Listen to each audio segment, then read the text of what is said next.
small biz pro, and so we grow. Using procurement, program, and control. I'm a businessman, yes, I'm an entrepreneur. Oh yeah, I'm a businessman, yes, I'm an entrepreneur. Oh yeah, I'm a businessman, yes, I'm an entrepreneur.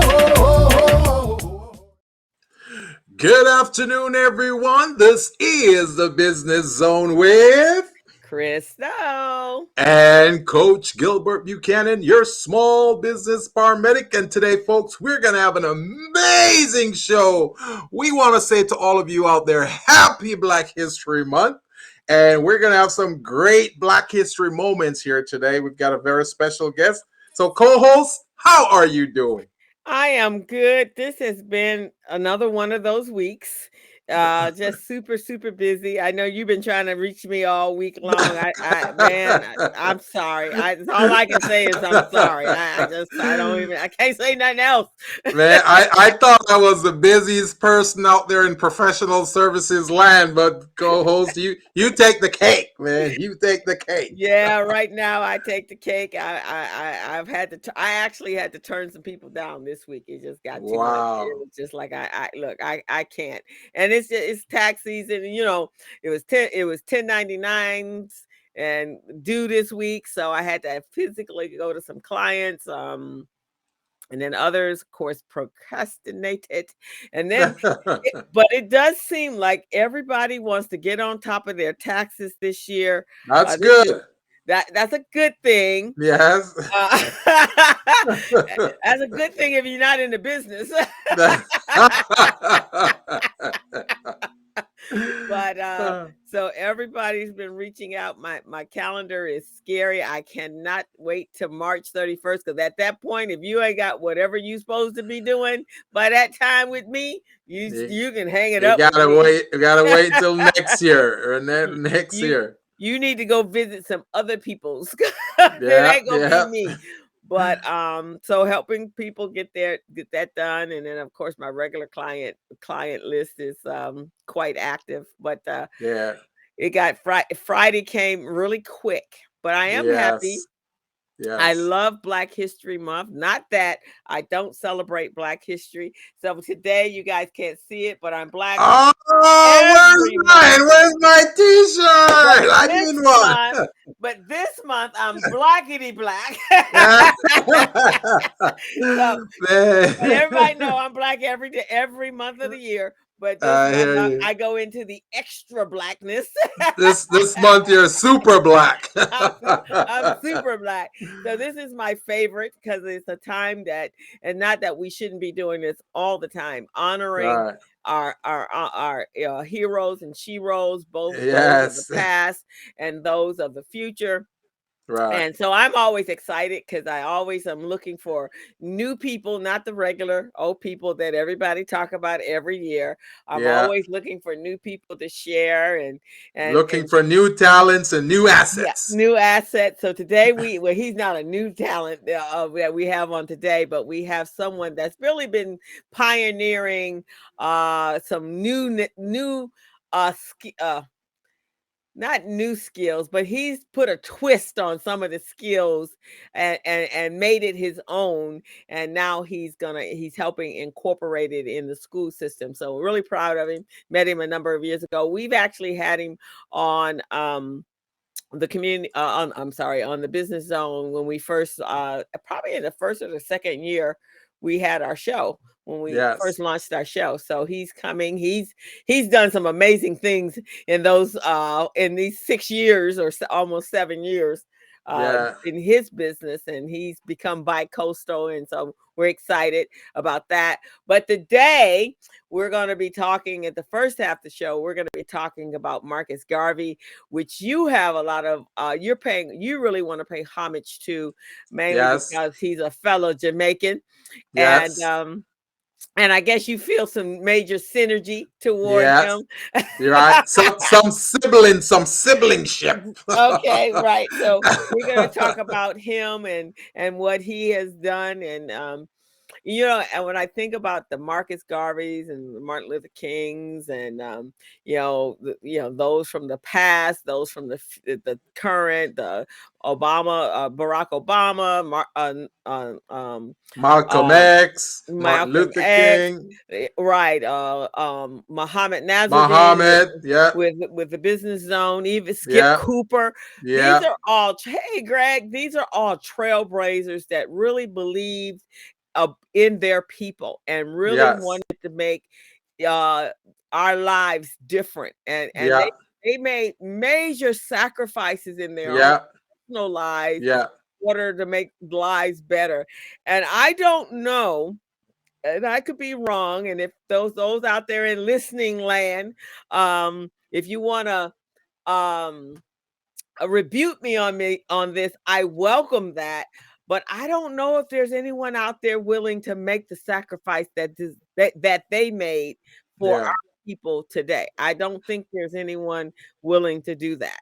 And Well, beside you and I, we don't know of anyone because I know I'm ready to die for small businesses and entrepreneurship. Because and the same thing with Marcus Garvey, he died for entrepreneurship, right, and not too many people are willing to get to that level. You know, they'll talk stuff, and then as soon as the heat start coming to them, then they back off. We're not backing off. I mean, if you guys want to kill us for our views and our support in small businesses and the disenfranchisement of small businesses, then you can try to do that. You know, I don't mind dying, going down, supporting small business. You know, that and black economics or brown economics in our community. So yeah, right. And it's that passion. It's just having that passion, seeing that we have something that can really change, but it needs to come from not just a handful of us. There are people out there that really are doing it. I mean, TJ's doing it in their own spaces.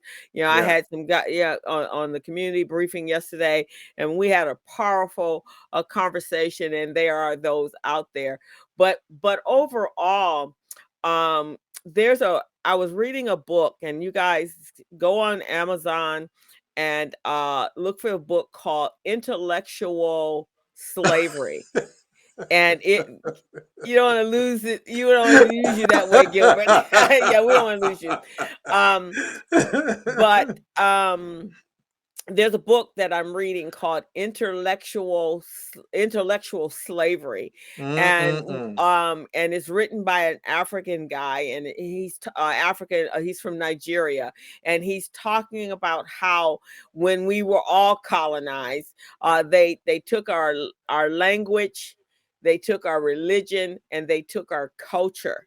And Yeah, what they left us with was a learned helplessness.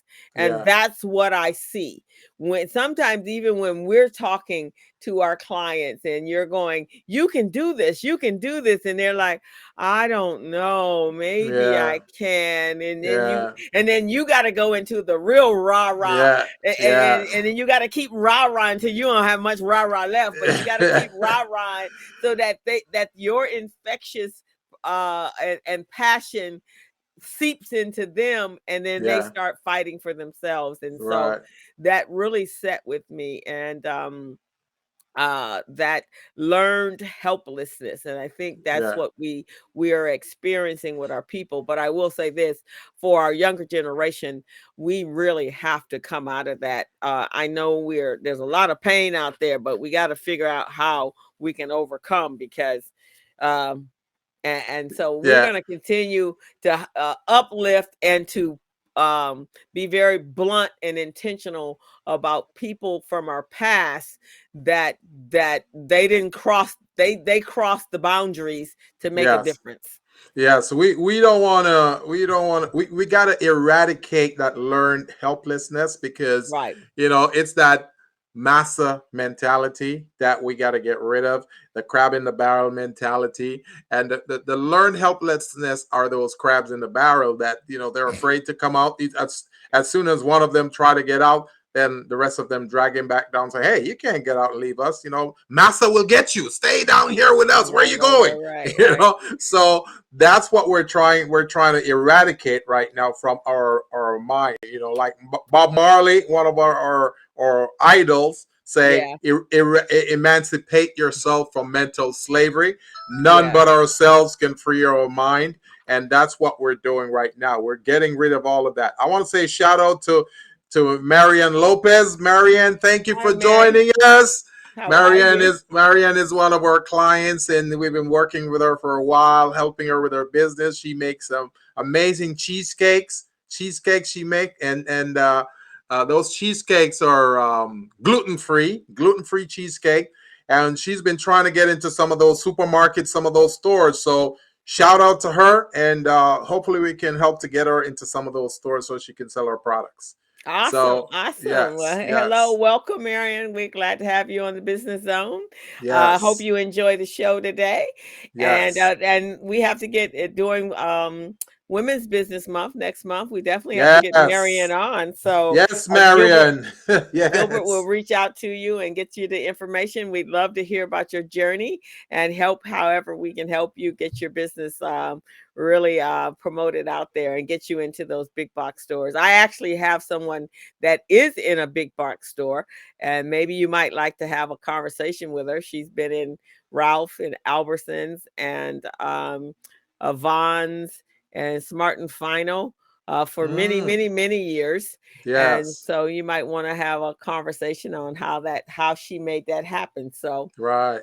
And Marion says she's now in Dash Mart, which is oh, amazing. That's a good success for you there, Marion. And congratulations. we want to try to get you in Ralph's. We want to get you in, all of those Vons, all of those stores, man. Because your cheesecake, they mean a lot. I've tried them. I've purchased them before. We've used them for birthdays, anniversaries, loved ones, you name it. So, and her business is called Mama Cheesecake. Mama Cheesecake. It's Ah, amazing. well, that says a Marion lot right Lopez. there. That says Oh a yeah. lot. Oh yeah. All righty. So, Gilbert, I know you've been burning all week or since last week because this is your topic you've been wanting to talk about. So, if you Oh are yeah. ready to kick it off, let's. So, so before we get started, folks, we want to let you know that this may be a mini series of the Marcus Garvey program philosophy. He was one of the first business coach, entrepreneur, consultant, just like Crystal and I are doing here on the Business Zone, who promoted Buy Black movement. Recycling your black dollars. Buy from other black business owners or brown business owners, circulate the dollars in the community. He was a first to bring that up, and then we'll talk a little bit about that. But before we get started on that, folks, I want you guys to go to YouTube, hit that subscribe button. I want you to like our video, like our show, so that we can send you automatic notification to let you know when we're doing shows. Sometimes we don't just do shows on Fridays. We'll do shows, at other times too, based on where we are, what we're doing. My co-host, we call her the international ambassador and correspondent. She travels all over the world. She goes to Egypt, she goes to South Africa, you name it, she's there. And sometimes when she's there, she's probably 12, 19 hours, time difference than what we have. So I got to make adjustments for that time frame so that we can broadcast. And it may not be on Fridays only, but it could be on other days too. So you guys can get that notification. You'll be able to tap into the shows and see what we're doing. Another thing we want to throw out there, guys, before we get started on this. The Business Zone with Crystal and Gilbert, we are trying and working on getting you small businesses connected with in other countries so you can sell your product to consumers in other countries. The South Africa, we talk about Canada, we talk about Kenya, Nigeria, all of those different countries, folks. You don't need to rely only on the customer base in the United States. You want to reach out to other countries as well. The United States has over 330 million people. That's just the United States. You got Nigeria, you got all those other countries that have hundreds of millions of consumers. So think about that. If you can get access to billion consumers, and you're selling your product for $1 or $2, going to a billion people. Think about it. That's $2 billion in revenues you're generating. So that's the kind of thing I want you guys to think about. So make sure you go to YouTube, hit the subscribe button, the like video button. Go to we're also on LinkedIn Live. We're on Facebook, and we're on a few other platforms, right, Crystal? Yeah, we're actually your LinkedIn, Facebook, Twitter, and if you're more partial to audio podcasts, we're on all of the podcast stations, Apple Tunes, every Google, you name it, we're on it. So however you listen to your podcasting, your audio podcasting, we're there as well. So just go on over there and check us out. All right. So All right. I'm going to bring our next guest up because he is fighting for the future, and he has taken on an industry that there have been many pioneers back to the 1900s that have made some amazing headway and have been the first Black car designer, the first Black NASCAR designer, the first traffic light inventor. I mean, there have been many of us, and we're that grouping of people. Since we did all the work in the country, there's not much that we didn't have our finger didn't have our finger on the pulse of, because we designed and created everything. But this young man has really made some headway in the space that he is in. I'm gonna bring him on now. His name is Mr. Thomas T.J.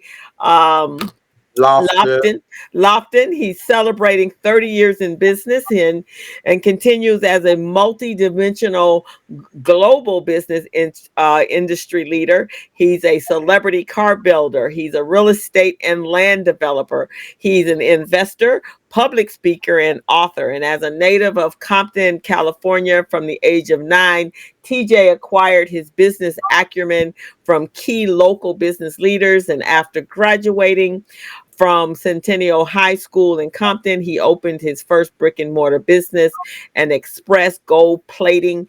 It would become the first of many successful businesses, including Compton Wire Wheels and molded suspension. So he's going to go into much more detail on what that early career looked like. There was a lot of celebrityness going on, and especially I think his skills merged in with the hip hop immersion into the music world. So with that, I want to welcome Mr.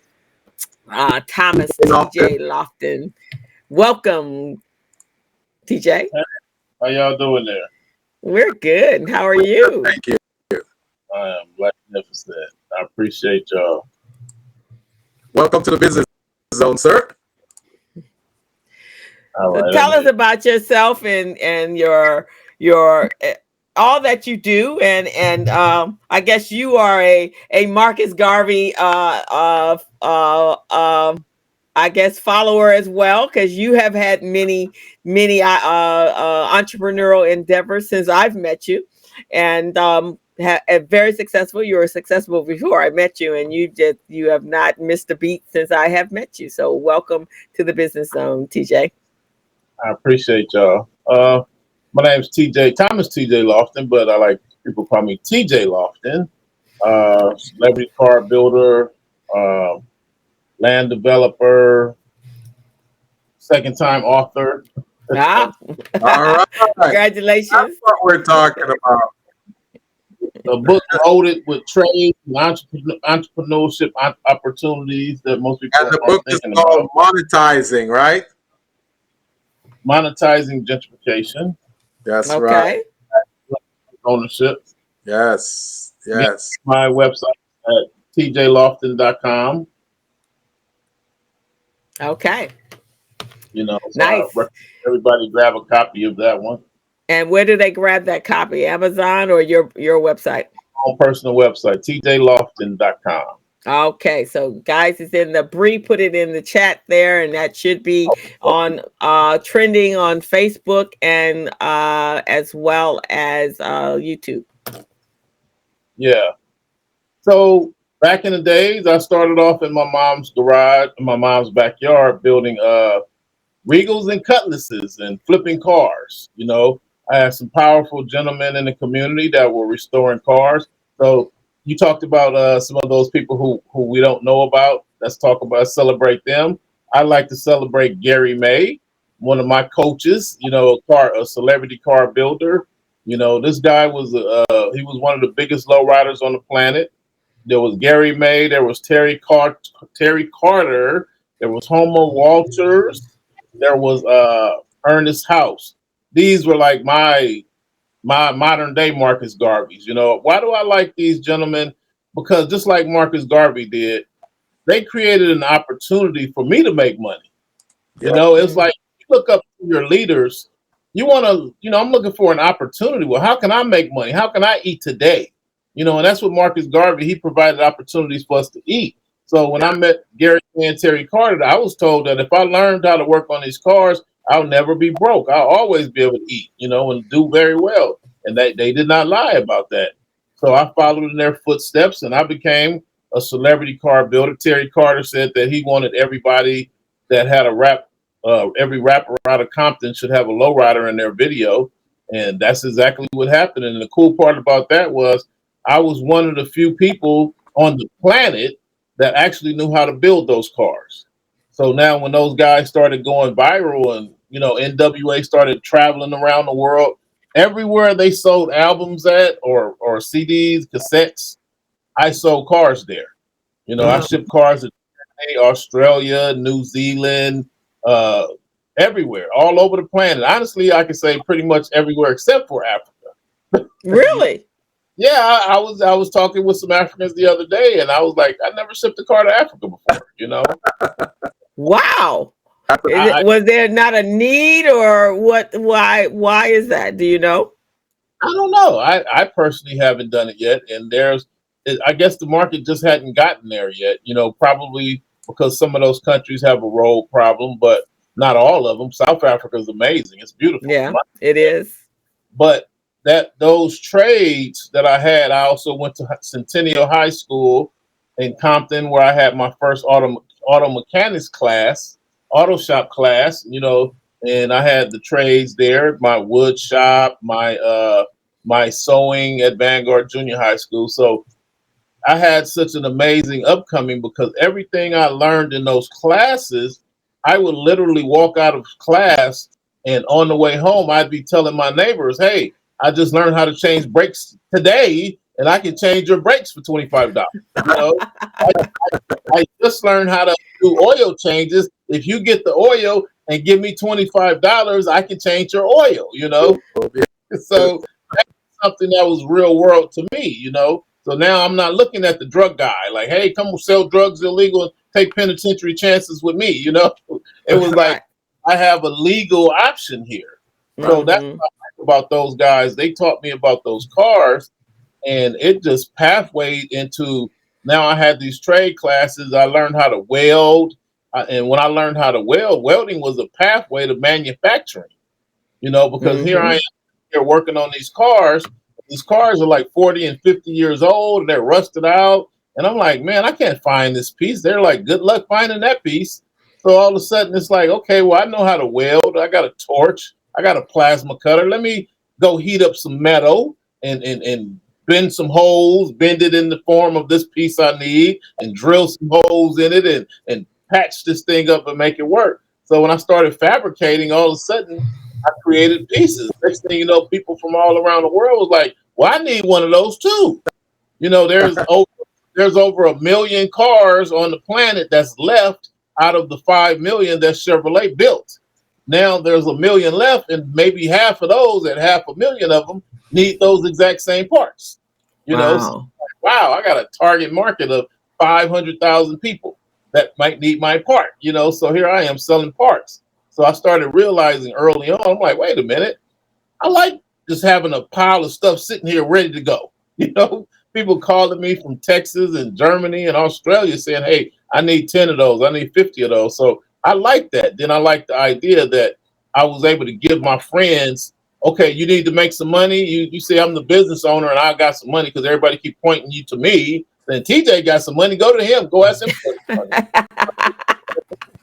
Okay, here goes some car parts. Go sit at the swap meet and sell these all day, you know, and or come over here. You know how to weld, you know, or you're the foremost expert at stealing cars with a screwdriver. So I know you know a lot about cars. So you come over here and work for me. I'm gonna help you start your own shop once you learn the game. So everybody was able to eat, and it was a powerful situation because I was able to tell, you know, 10-year-old kids, like, when you graduate from school, I'm gonna give you a job. And it'd be like 10 years later, here they come asking for a job. And I'm like, okay, here you go. Here's a tow truck, you know?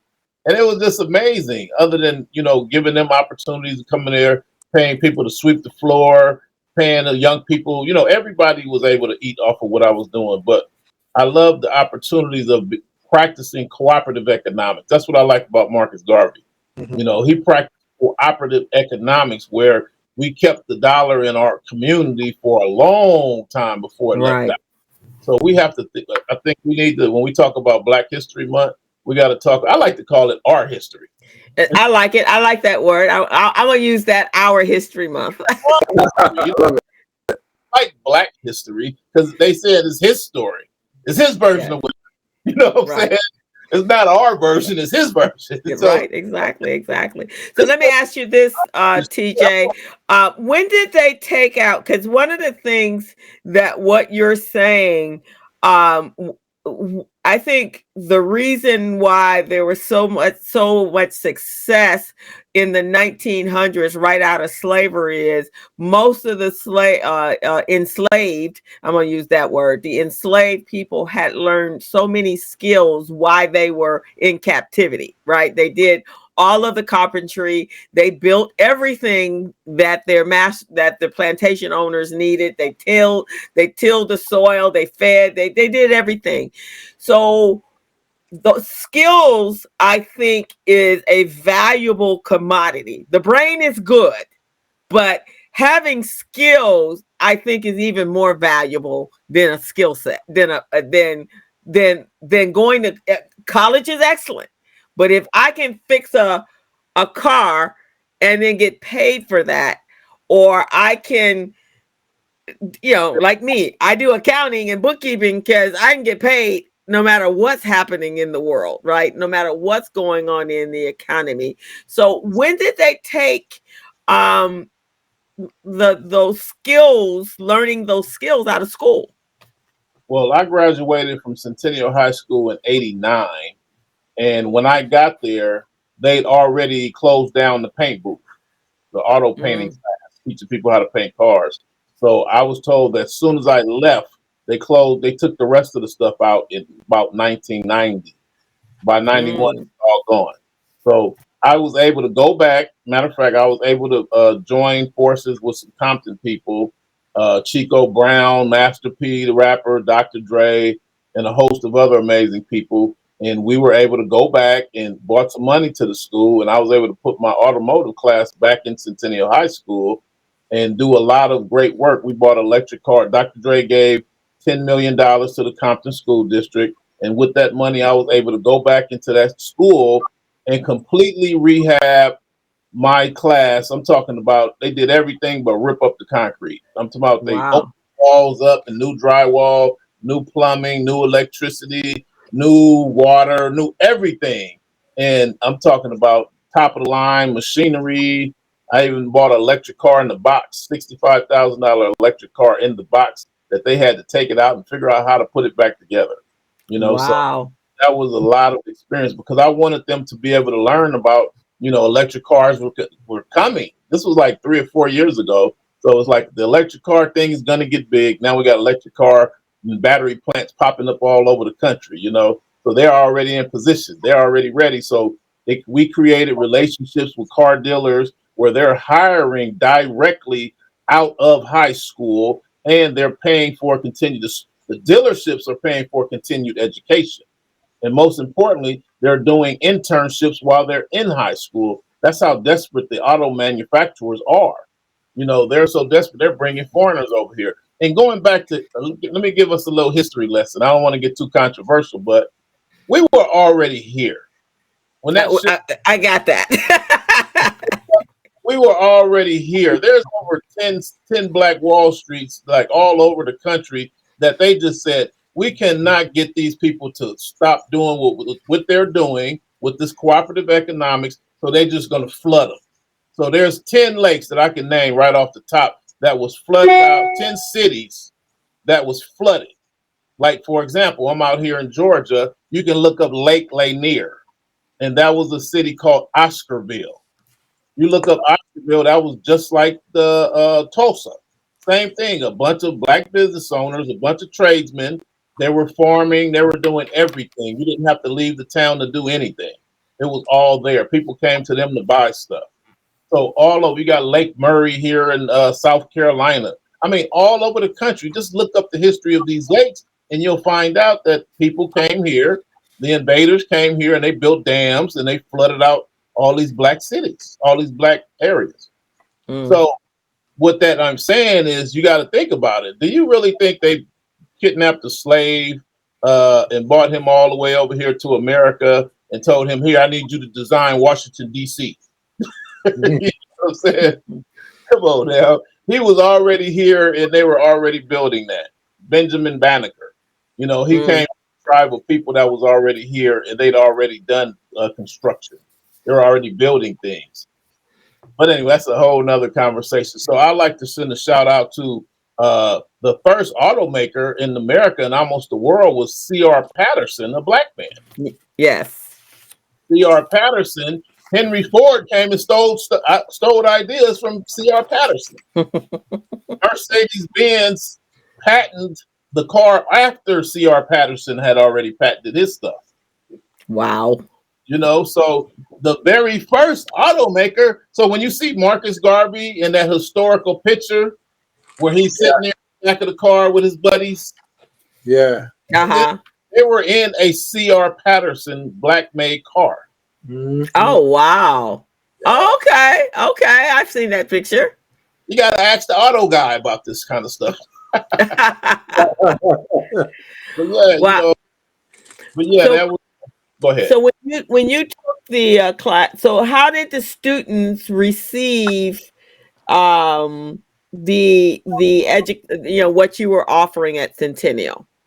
And there's a reason why I'm asking this question, and I'll share that in a minute. It's an uphill battle with dealing with trying to get our people in there, African Americans in there, because we have been brainwashed and told that go to college or fail in life. Okay. Now, here I come saying, hey, I did great, and I'm, a car builder. I start manufacturing car parts, and they're like, now they tell people, oh, well, he's an exception to the rule. That's not normal. Well, that is normal. It's a whole bunch of guys similar to me.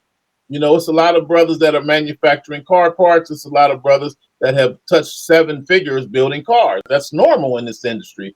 When I started buying these cars, I was paying $300. Or when I started selling them, we were selling them for $30,000 fixed up. Now those $30,000 cars is $200,000. So can you imagine these guys getting $200,000, $300,000 for a car, and they selling 5 or 6 cars a week? Wow. Like, we talking about those guys aren't going to be successful? We got to start paying attention and communicating with our communities and find out what are we doing. I know I didn't wear a suit and tie. What mechanic shop do you know that the gentleman wore a suit and tie that's working on your car? So people would look down on us like, well, he got on a khaki suit and his name TJ on there. He's not making any money. Well, actually, he was.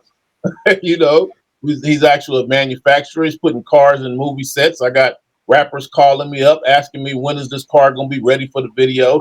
And I come on out to do this episode of Cribs TV show, and they're writing TV shows about me and my life story. And it's a bunch of stuff because the things we were doing had never before been done.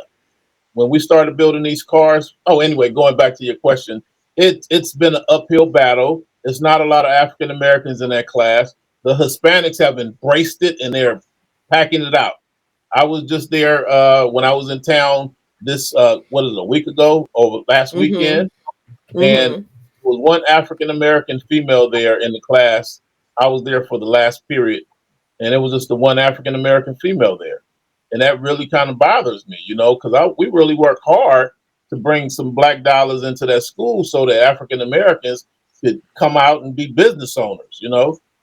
When we went there, I went in there with the mindset of, I don't want them learning how to do a starter and change the alternator. I want them to know how to do a full body lift and pull off quarter panels and weld in floors. So I had guys donate cars. They're doing some amazing stuff there. And anything that they can do, they can be pulled in by an entertainer saying, I want you to be my personal car builder.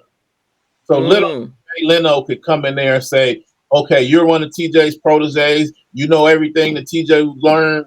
Yes. Okay. Well, how much do you want to make a year? I need you to come work for me only. Does that make sense?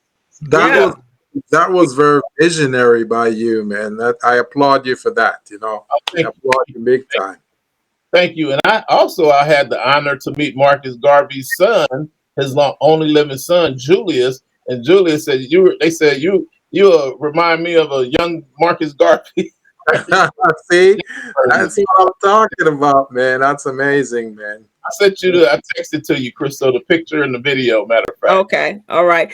So official blessing. The reason I asked that question of you was I went to South Africa in the fall, and my girlfriend is from South Africa, and her family, her brothers have started a skills school in South Africa, and I definitely want to introduce you to them because in South Africa, same problems we have here, they have there as well, and they're having a hard time enticing and encouraging the young people to come in and learn skills. They're teaching them upholstery and construction, and I don't think auto mechanic is on the table because they don't have it. They probably don't know anybody who does that. But they're looking, because skills is a way you can monetize a skill, and just like you just said. And in today's world, and I guess maybe the mindset is, I don't want to work in someone's factory, as opposed to what you how you laid it out. That here's a whole nother pathway that you can do it. And you would think, with as much as Black men and women and Hispanic minority children, young people love cars, that would be an incentive just on its own. Well, what's going on is where I say we convinced our children about college. All the teachers here in America, if they don't say college to these students, they can lose their jobs. If they say you're a troublemaker, you ditch school, you may want to consider a welding class. They can lose their job. So everybody got to go to college or else. So if they're doing it here in America, think about what they're doing in Africa. They're going. So an African school reached out to me by the name of Ball University in South Africa. They wanted me to speak about the trades, and I talked to the professor, and he told me, he said, historically, we have, for the last 30 to 40 years, we have been pushing and forcing our students to doctor, lawyer, engineer, or failure. Period. We're not nothing else.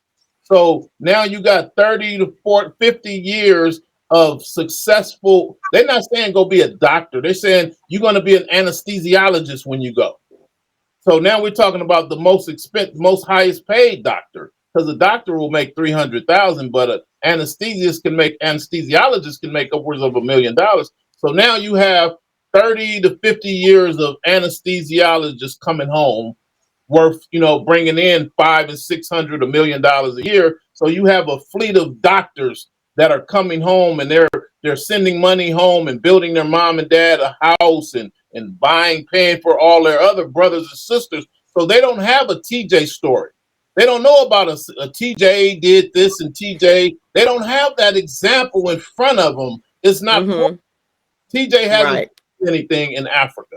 They got a whole doctors and engineers and lawyers, but the problem they're having with that is they said they sent them to America to get the money and bring it home and rebuild Africa, but now they're not doing that. But guess what? They said the reason why they wanted to talk to me was because they want to start manufacturing their own cars. And they reached out. So now you have 7 countries in Africa that manufactures their own cars. For years they have been buying the cars from Toyota and assembling it in Africa.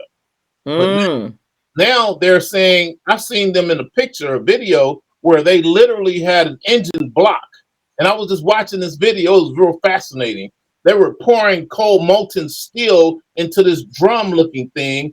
And I'm just watching. I'm like, man, I hope they don't get burnt up. And, I'm just watching. Like, I'm a car guy. What am I watching here? They pouring steel into this box. And then all of a sudden, they come back an hour later and they peeled the thing off and boom, an engine block falls on the ground. And the 30+ year master car builder jaw went.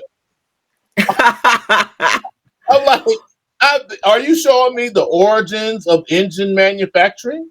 You telling me there wasn't a CNC machine 50 years ago?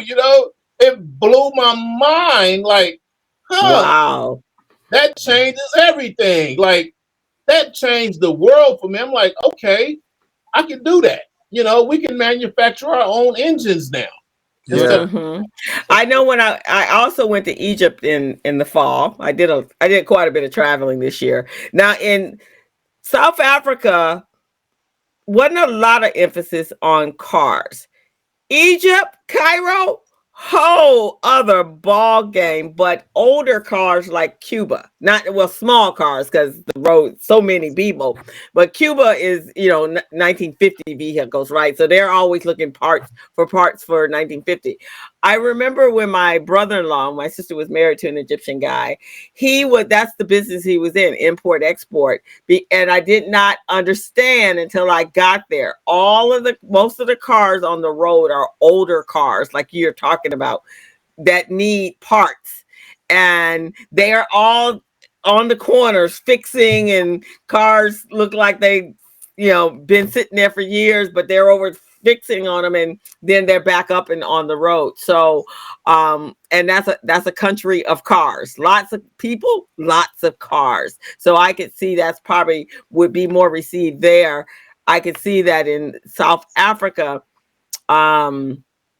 they didn't seem to be all that overjoyed or over enthusiastic about cars like I saw when I was in Egypt.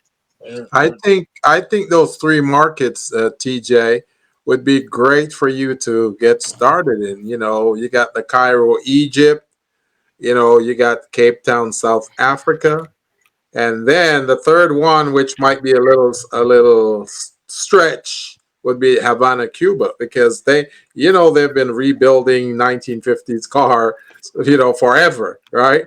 And with your skills and expertise, that could really elevate that. So that's amazing, man.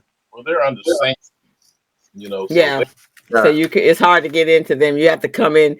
You have to go another way to get to them. But the other ones. But I think, and I know college is a, but now when we look at how expensive college is, and a lot of our children, they may go to college and drop out by the time they get to their junior year, and there's also a lot of times by the time they get to they'll drop out in their sophomore year. And even if they choose to go further, sometimes the colleges are looking to help you drop out. So, but it's just the cost of college is just so prohibitive for most children today. I think the teaching them trades is the way to go.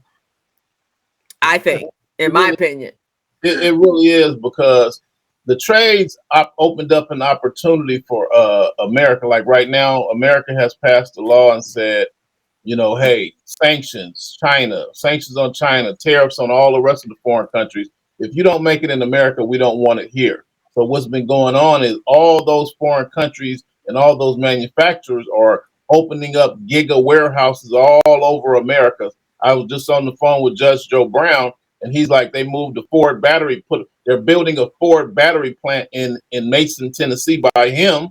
And they're literally just destroying the whole town, taking over. Okay, all you black politicians, we don't need y'all here anymore. because they know this is going to generate billions of dollars a year. But my thing with the knowledge that I have, I tell people, I was just at the Black College Expo the other day, and I said, I don't want a good job at a battery plant. I want a contract with them.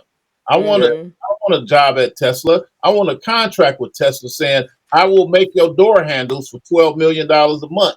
You know, because he's one of the biggest car builders on the planet. $12 million a month in door handles is nothing for him. Right, You know, exactly. so many billions of dollars a year in revenue selling cars. So a $12 million a month was that only, $144 million a year or something like that. That's nothing.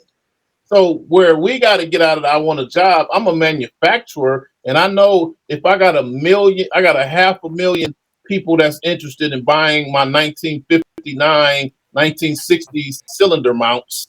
You know what I'm saying? Think about it. And that's from the 50s. Now, what about the Teslas right now in 2000? How many Teslas did Elon Musk make that's going to need a door handle? Probably over 10 million. You know what I'm saying? Exactly. Now, I got the contract because I'm one of the biggest door manufacturers or door handle manufacturers on the planet. How about that?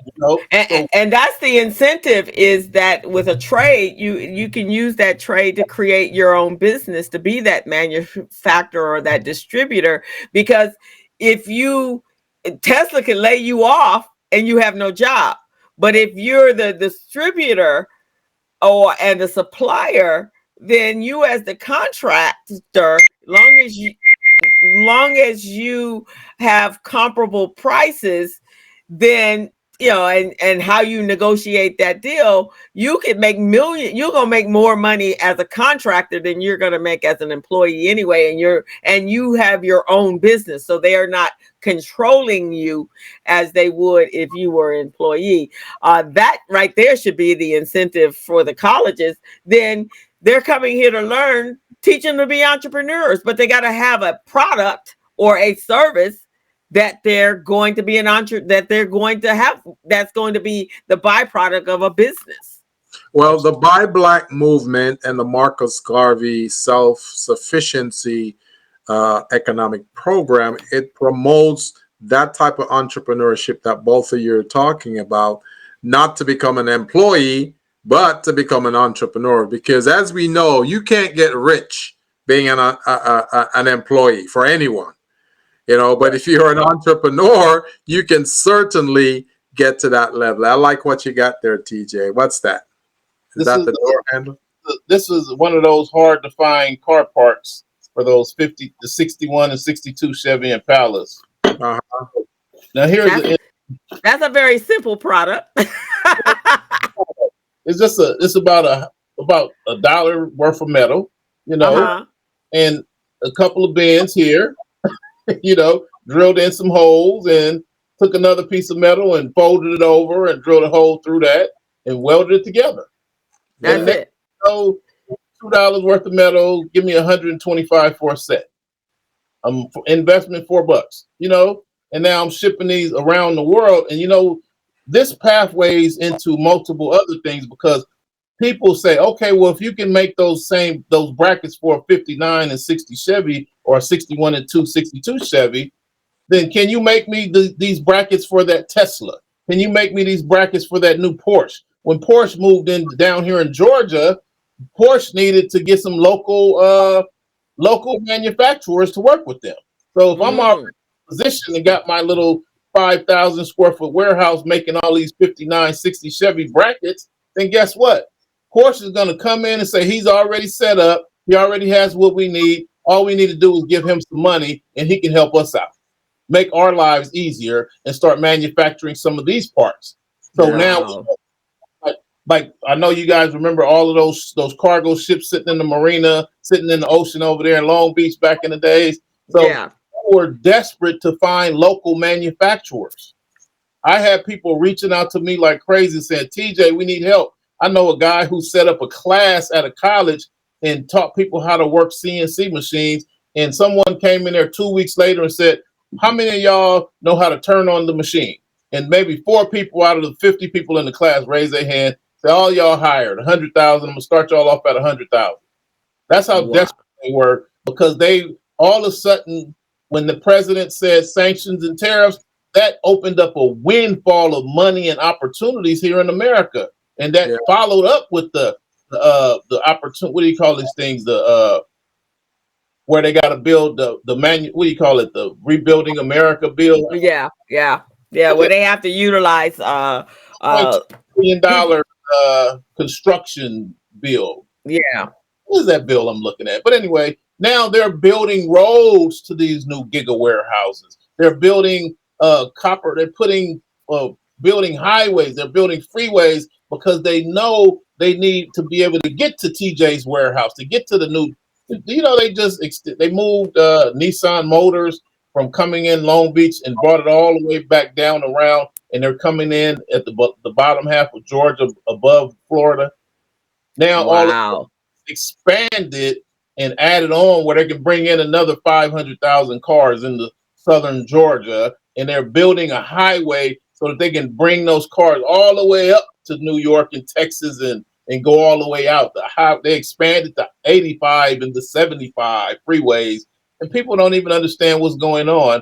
I'm like, we got to get in position and talk about these trades. So I'm the most foremost expert at telling people what's going on in the automotive industry. We're not only building cars, we're building electric cars. We're not just building electric cars. We're pathwaying into flying cars now. Wow. Bree Cole said the bill you're trying to remember is the infrastructure bill that Biden and his team are trying to get passed right now to filter funds in different communities. So yes, that's the infrastructure bill. Right. So I'm traveling around the country speaking and begging, please let me in. Please let me in. I can speak. I'll do it for free. And they don't realize who they have banging at the door. Like, let me in. They got once the trades come in and everybody starts manufacturing cars, then they're gonna realize who TJ is. They're gonna be like, oh wow, TJ. Well, this stuff. We can do it. We can do it a different way. Instead of us knocking on their door and that they're not opening to us, we could do it on our podcast. We could do a regular podcast with you where we bring you in as a regular guest and we talk about this. And we can extend our arm to our South African partners who they already have an established school over there and they've got their pool of students. All we got to do is get an expert like yourself to provide that knowledge and skill level to them. And I'm sure it will be highly embraced. Absolutely. I appreciate it. And I want to say another thing. Let me tell you about the fights that I've taken to maintain this industry. You know who's the biggest auto market on the planet? Which country in the world? Japan? Nope. No, Korea?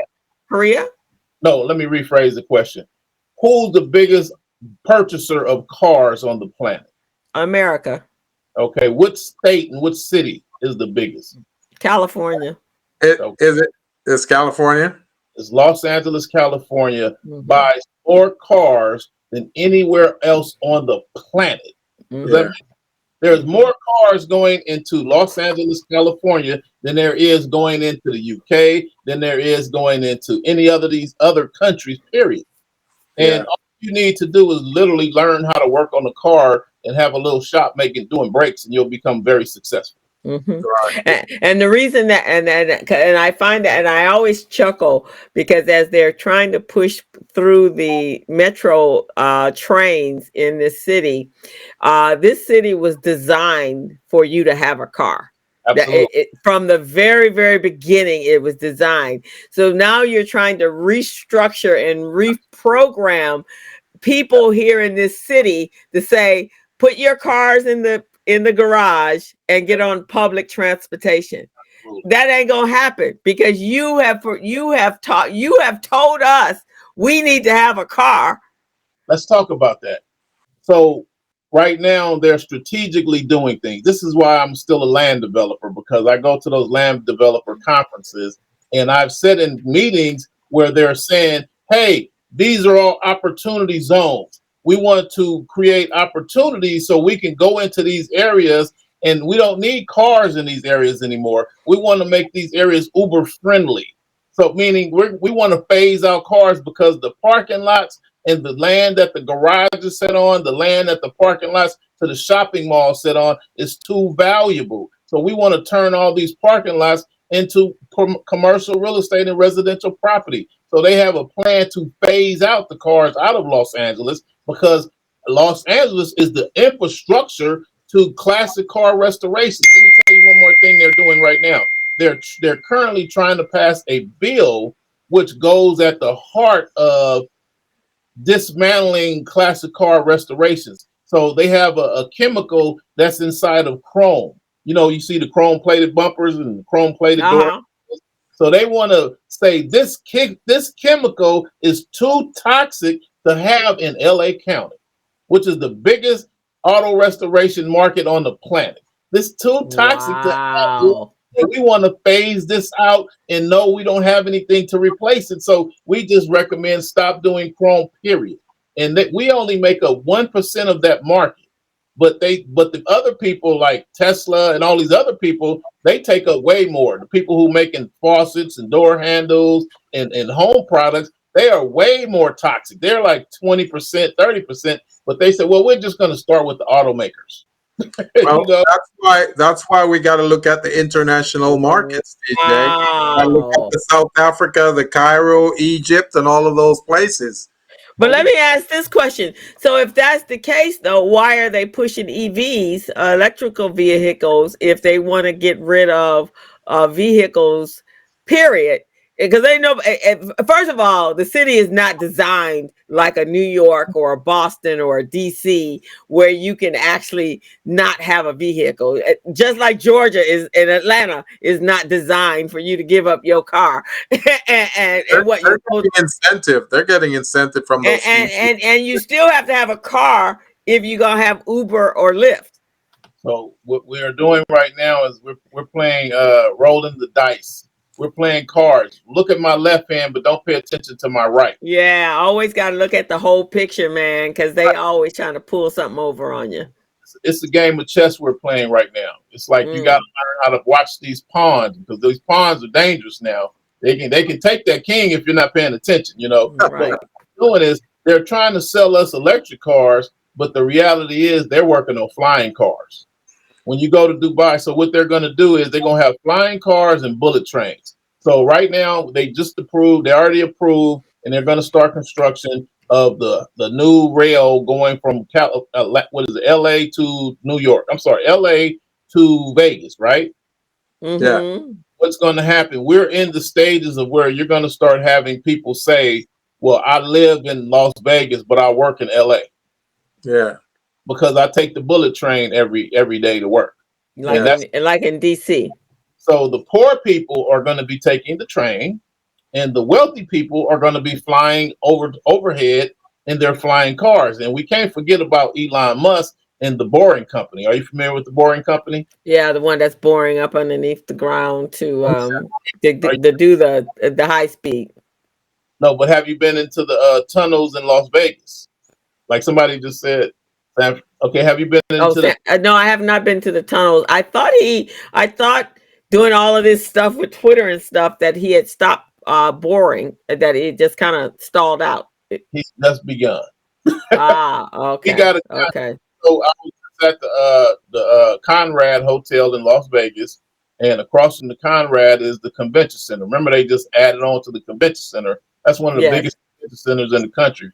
Yeah. But I literally went into the tunnel. I was at the convention center, and I literally got in a car, a Tesla, and drove underground into a tunnel and went all the way and popped up under the bottom of the Conrad Hotel where I was staying. Wow. Talk to the Uber drivers. The only cars in those tunnels are Teslas. But interestingly enough, he's gotten contracts that every brand new hotel coming into Las Vegas wants its own private tunnel to the airport. Yeah, wow. That's very unlikely. Bree Cole said that the transportation links will be from San Francisco to Palmdale and from then Victorville to Las Vegas. Yeah, I had heard that. I had heard that part years ago. That's the beginning.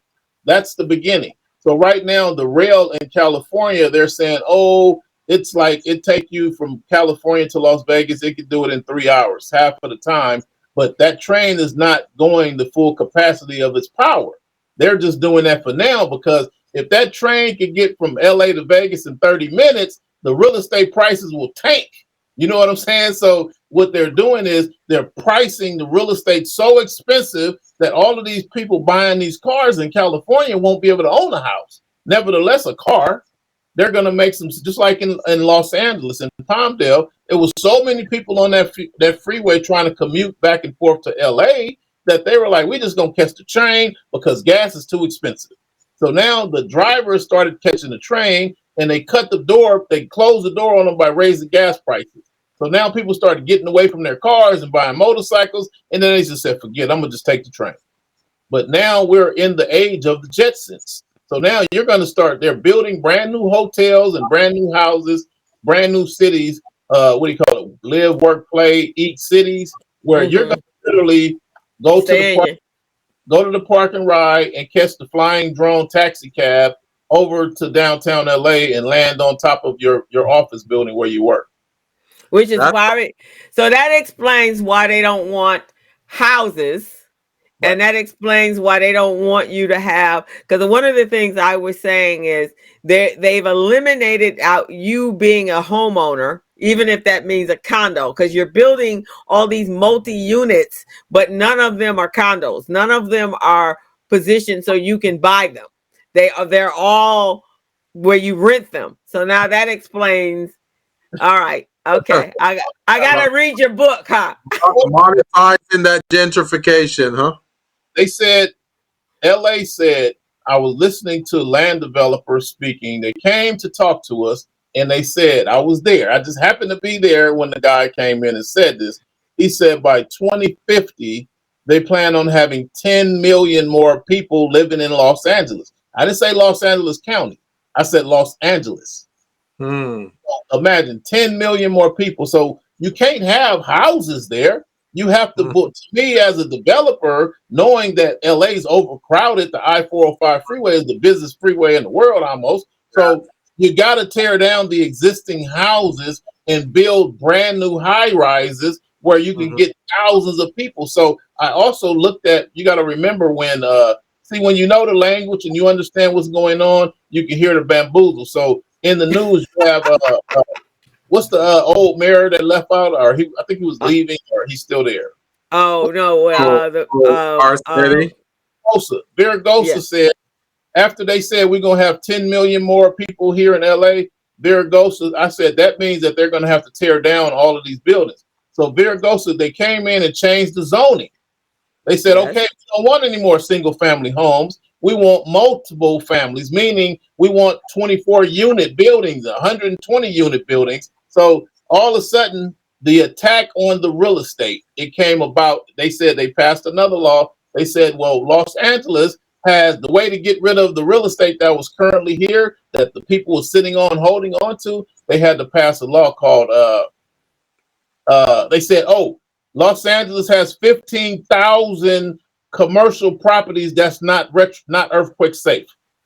Oh. They have to be retrofitted. That's a strategy right there. And with that kind of language, you know what communities they're going to target.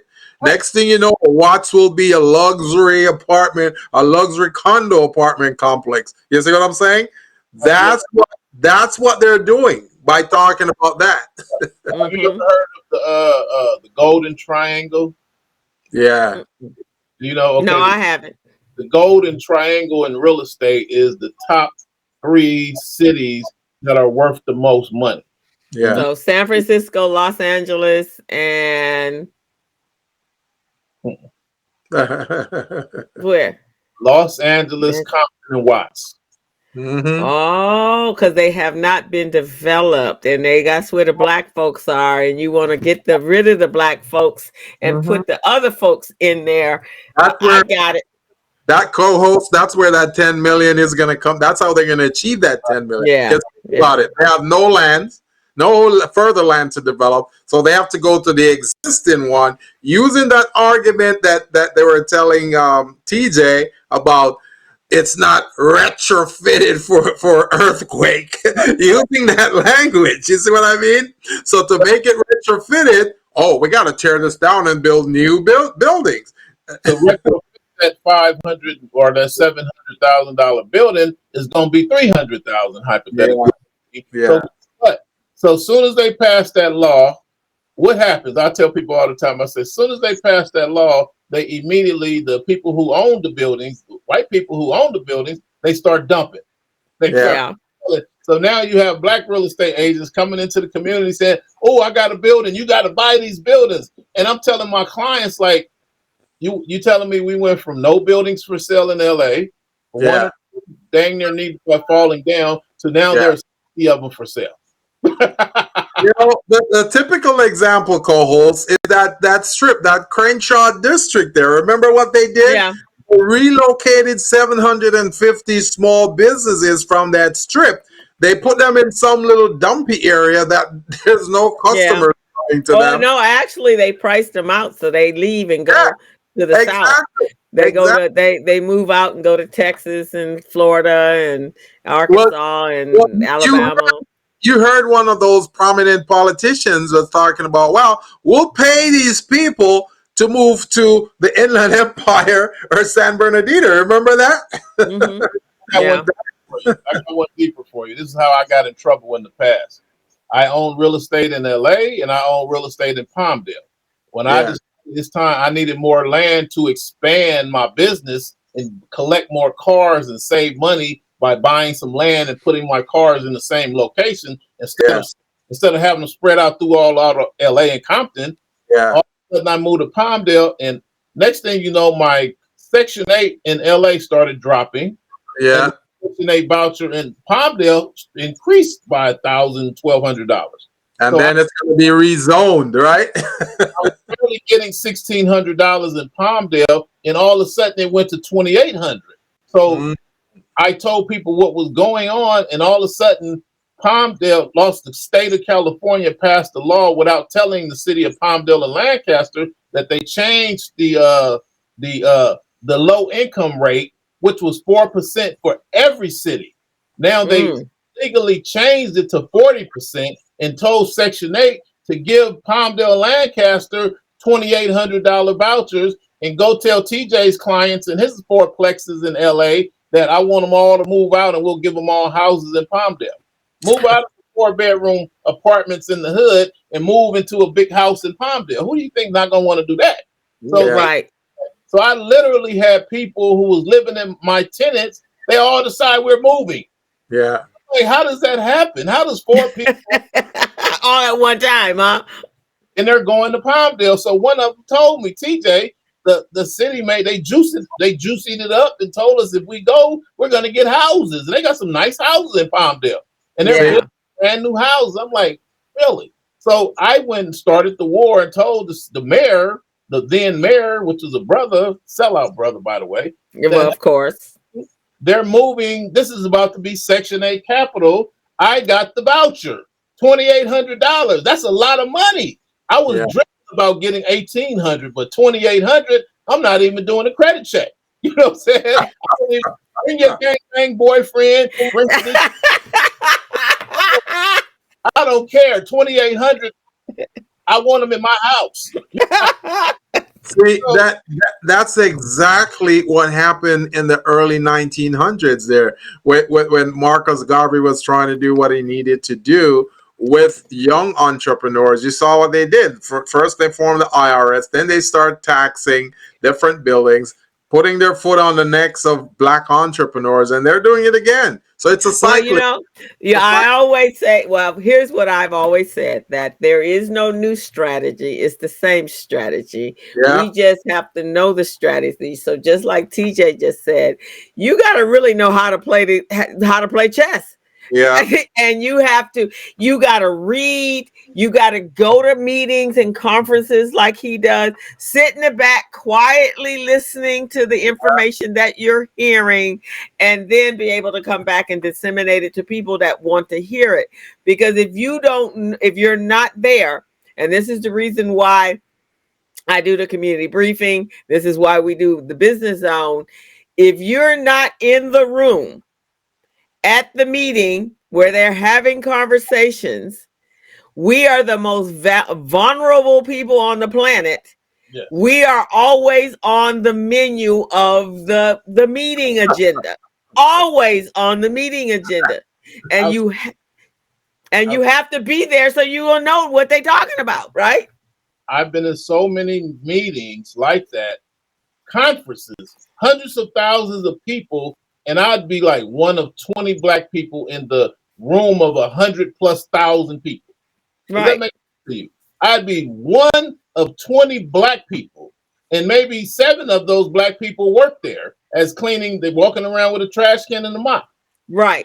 And a broom in there and picking up trash. So it is little, and these conferences cost to get in. They're like $1,500 and up. So I look at the conferences that they want us to go that say real estate. They're free and they provide snacks. Yeah, they ain't gonna tell you nothing. You need to go to the paid ones.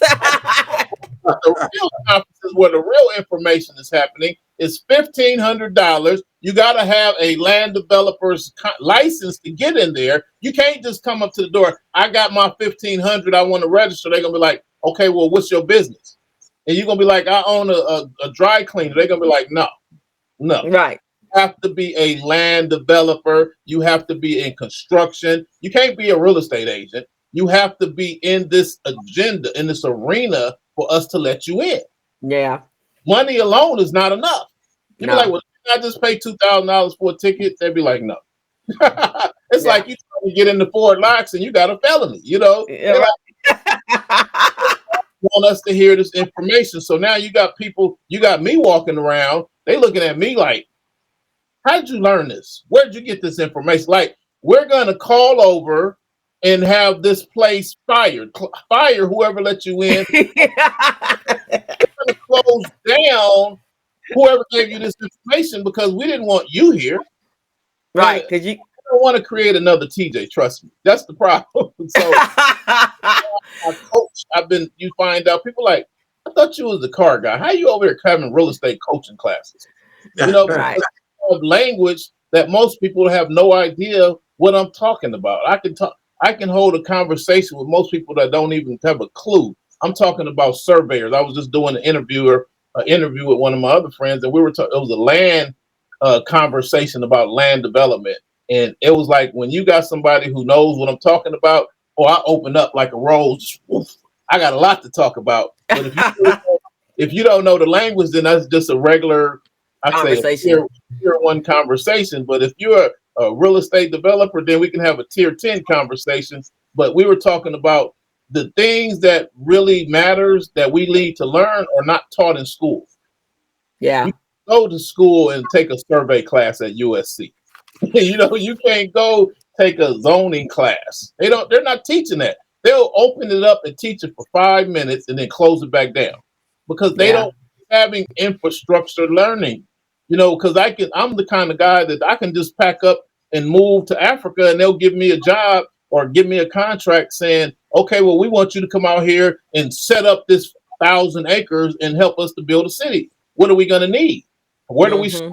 I'm the guy that can help to get you there. And they don't want too many people, like they don't want no TJs running around here because the black people who are in there are terrible. They're beasts.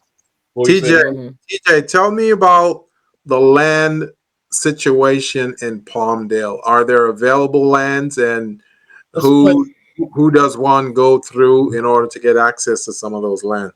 There's plenty of land in Antelope Valley. You can call up any real estate agent, but they have to know about land, which most of us don't. Most of us are taught how to go list a house, a residential house, or apartment building, but they don't know what land looks like, what's good land versus bad land. But I can help you with that because I'm the guru of real estate. Because your mantra behind you said it's cheaper to build than to buy. So I'm thinking that you get those lands and you develop the land and then you build on it. Because as we know, some of those lands there, not only in Palmdale, but other places, it's desert land, and underneath is probably contaminated because they probably pour all kinds of contaminants in the soil. So you got to do soil testing, soil development, and then you got to run the plumbing and all of that. Not all of Palmdale, but what's going on is the land in the Antelope Valley is priceless because of they went through there with that bullet train. So that opened the door for a whole. That's Boulevard. All the real estate along Crenshaw skyrocketed because now you're looking at Elon Musk. You're looking at was it Warren Buffett is out there. He owns the biggest solar power windmill in the world right now in Lancaster, California. And you got what's his name? The other billionaire, Richard Branson, owner of Virgin Galactic, and Virgin Records. He owns a lot of land out there because he opened up what I call the space taxi cabs. Trying to compete with his buddy Elon Musk. Yeah, no, what it was is they know they're building cities in space and they just need transportation to get people to and from. And if you have space taxi cab service, you're going to be making a lot of money because we're in the age of the Jetsons. Like I was saying, we're there now, but we're not infrastructurally set for that. That's why you have Dubai building a massive amounts of construction all over the country, all over the world. They're literally fighting for the baby boomers' money because people are saying, hey, I want to live in a new city. Do you know in the middle of the Mojave Desert, they're building a brand new city owned by the Rams owner. I think it's the Rams owner and the Walmart people. And I forget what it's called, but there is a brand new Jetson-style city going on in the Antelope Valley in the middle of the Mojave Desert. Well, breaking news, we've heard that JP Morgan is buying up a lot of houses, a lot of land. So, see, these guys don't. These guys don't just do things out of that. They have their meetings. They get together, have their meeting, and say, hey, guys, this is what we're going to do. And we're going to keep it quiet among ourselves. We're just going to quietly build some stuff and then hit them with these big bills. And we control these areas. And they have to come through us. That's what's going on right there. Right. So what you got to look at is whenever they're getting ready to do something big, I would make statements like saying that before they'll give us a little bitty $1 million idea before they let us walk away with the $1 trillion idea that they're currently working on. Yeah. So while we're over here looking at the Bitcoins and the cryptos and the stocks, that they're over there buying up all the land that buying up all the real estate that they can get. And I've got some heated battles about telling people to buy the land, and that's the investment right now. They're like, it's the stock market, it's crypto, why are you getting so hostile? It's like, come on now. Now here we are having the same conversation, the Booker T and Du Bois again. It's like, it's the trades versus this. Well, you can't prove to me that the cryptos is going to last me for 30, 40 years.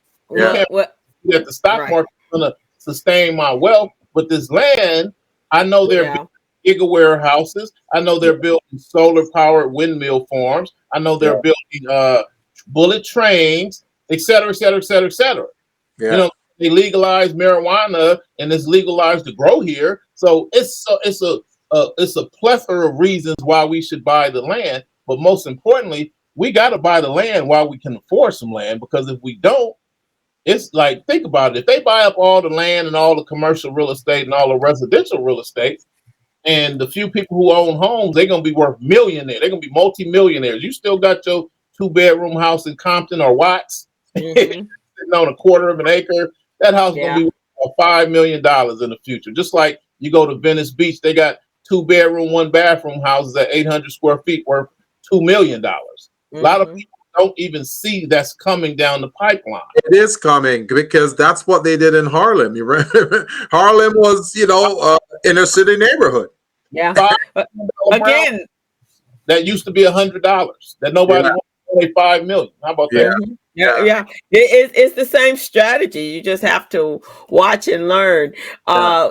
Warren Buffett tells you that. He tells you what they do, and he Yeah. tells you what in the reason he's kept his money. He's told you how he's done it, Yeah. and real estate and things that you use all the time is Right. what he invests in. He don't do all this off the stuff, but the land is you as Greg said. Where's the land gonna go? Right. Yeah. The Man, land, the we land is not going to go anywhere. let me tell you, let me tell you where we are now. The conversations you're going to hear for our entrepreneurs. They're going to say, "Hey, I want to start a business, a brick and mortar. I want to open up a restaurant right here."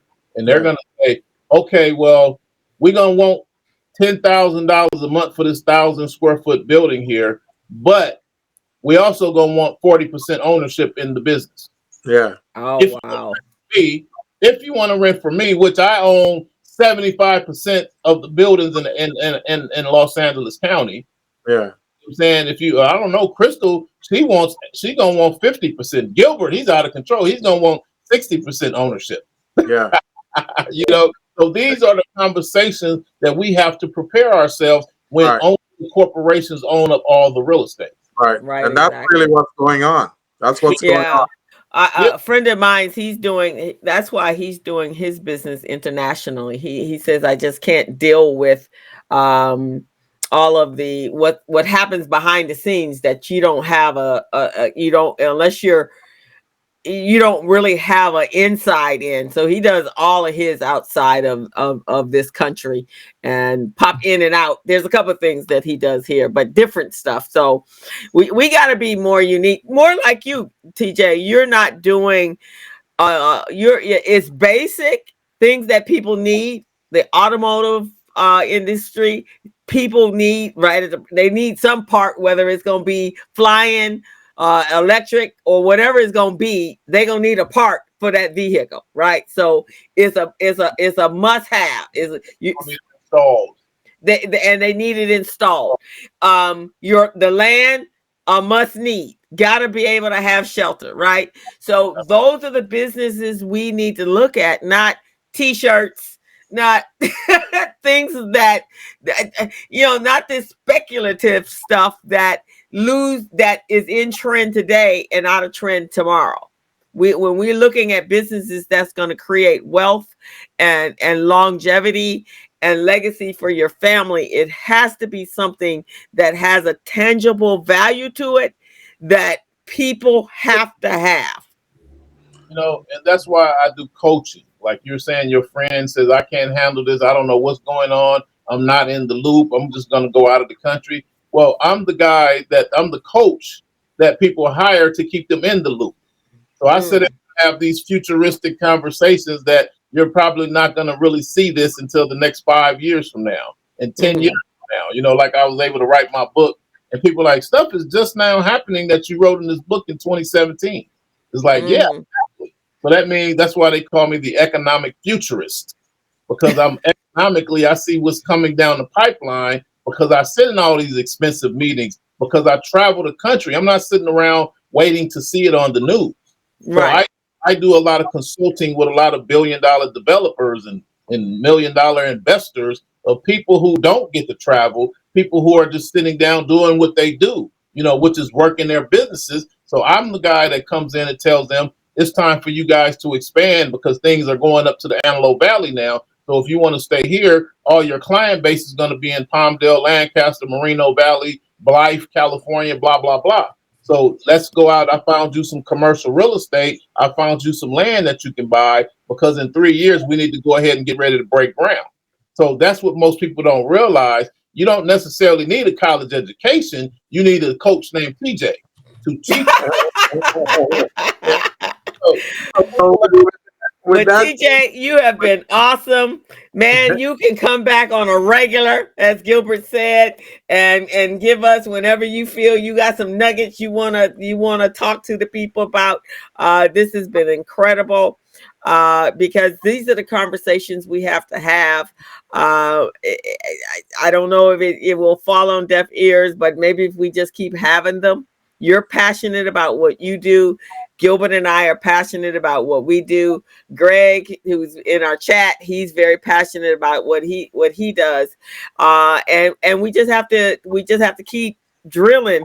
I do feel we're at a very pivotal point far as Black people right now.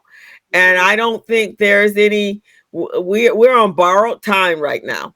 Right. And I don't think there's any more on the horizon. There ain't no on the horizon for us. We got to do what we got to do like right now. We're in the ninth. Well, the Where? message has started since the early 1900s, man. So we gotta launch. We gotta launch. So that's where we're at right now, 2023. Now, TJ, how do people contact you? Is there a phone number? They can go to my website at tjlofton.com, and it's kind of a mess. Don't worry about it. Because stuff changed. Everything keeps changing fast. But call me at 310-619-3954. Again, 310-619-3954. My website is tjlofton.com. tjlofton, Loftin.com. All my social media is Thomas TJ Lofton. Thomas TJ Lofton, Loftin. And that's my information, how to get in contact with me. If you're interested in taking coaching classes, if you're interested in having a consultation, you need a 1 hour consultation, you just got some questions to ask me. Call me, family, because things keep changing. And you got to remember, people with this kind of information, you can't expect to go to my website and it's going to be working perfectly. So the email is Thomas TJ Lofton at tjlofton.com. No email. I don't want no more emails, right?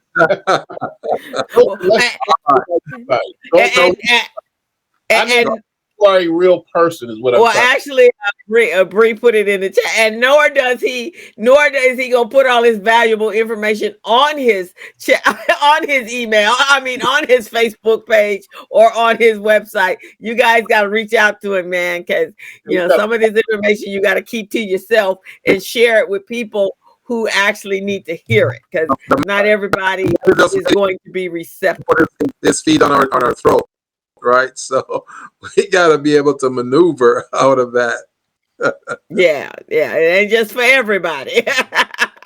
For proteges, I'm looking. Okay, well, go ahead, TJ. Go ahead. And I'm students that I can train that want to go into these city meetings that can fight for our people to make sure they don't push us out of here faster than we're getting pushed. Like I was successful with going into our park and stopping, and I was just one man. But one person with the right information can make major change in our community. So I'm looking for people who want to learn. Okay, all righty. We'll keep that definitely in mind. Wow, you've been just so knowledgeable. Gilbert, you want to take us on out? We this is a 2-hour show, so this has been such an amazing show. Thank you, TJ. You've just brought a lot of information and got my wheels turning. The book, guys, Building Black Ownership. Go to his website to purchase it. That you can go to his website and get. Folks. You want to definitely do that, or his contact information is in the chat. And again, in celebration of Black History Month, guys, we just want to let you know we're all about self-sufficiency. We're also all about the Buy Black movement, where support a Black entrepreneur, guy. Purchase from products or services from a Black entrepreneur. Just try it. You never done it before. You done it once the last 6 years. Try it and see what happens. Just see what kind of effect you can get out of that. You'd be surprised. So the Buy Black, and help us to recycle at Black dollars in the community. We wanted to live longer than 6 hours, folks. Live longer than 6 hours. Right now, that's what it is. Right, he's done. Right. We have to more than 6 hours, guys. We have to. It's so important. So make a conscious effort when you leave out the house and you're going to buy something. And some things you can't find in our stores, but what you do is you go, I'm gonna buy this, but then I'm gonna go over here and I'm gonna buy 2 or 3 or 4. I'm gonna kind of balance it. That's kind of what I do. I do a balancing act, right, Yeah. to make sure that I am sharing my dollars within my community. I am always there to support my community. I also volunteer my time in my community. So in kind is just as valuable as transactional dollars. If you can help a youth group, you can help a senior group, feed homeless that or provide some services that will help. That is just as valuable. Do something that, especially during our month, do something that is helping people that look like yourselves, uplifting each other. We have a lot of needs, guys. Mental health is one of them. If it's no more than calling a friend that you know that may need to hear you call them that day and just let them vent, then please do that as well. We have a lot of issues. We have a lot of mental issues, and sometimes it gets the best of us, and we do things that we shouldn't do, or we harm ourselves. We don't get health care. We don't go get health care the way we need to. We have a lot going on. I had a friend of mine who I'm going to have on the show. He's an herbalist, and Gilbert, you know him as well. He was on our show when we were in the studio one time. Yeah. He says, right now, if they had to round us up and enslave us, we'd be too broke down, too weak, too sick to even be slaves right now. Oh Lord, So, we couldn't be that strong force that they need, right? no, we too broke down, too beat down, too whatever. So, with that, guys, we're going to close out the show. Patricia, hello. Everyone that tuned in, Greg, thank you for your input and research for us. We appreciate it. Bree, thank you. About the subscription, co-host. Huh? Tell them about the subscription. Yes, and please like. go over to the Business Zone with Crystal and Gilbert on YouTube and hit that subscribe button. Subscribing on Facebook or LinkedIn doesn't get us to subscription on YouTube. So please go over to YouTube and subscribe to us. Subscribe to our channel, and we're looking to grow that channel so we can monetize the channel. So we need your help, and this has been a great show. So go out and share it, share it with your friends and family. Come back next week. We have more incredible information that we want to share with you. Have a great weekend, guys. Just remember that Black business that you support, folks, may very well be your family's Black business or a friend of yours. So keep that in mind. And if you're in Los Angeles, guys, the Pan-African Film Fest actually is kicking off this week, and we'll be here to the end, to the 21st, I believe. Go look at some great films, support some great film writers and directors and actresses and actors, as well as go and support the merchants. There you go. That's how you can support your dollars. Go support the merchants, and as well as the artists that are going to be having their artwork on display. So go check it out. Talk to you. We'll see you guys next Friday with another great show. Bye-bye, everyone. Bye. As a small biz pro, I saw we roll, using procurement, program, and control. As a small biz pro, I saw we grow, using procurement, program, and control. I'm a businessman, yes, I'm a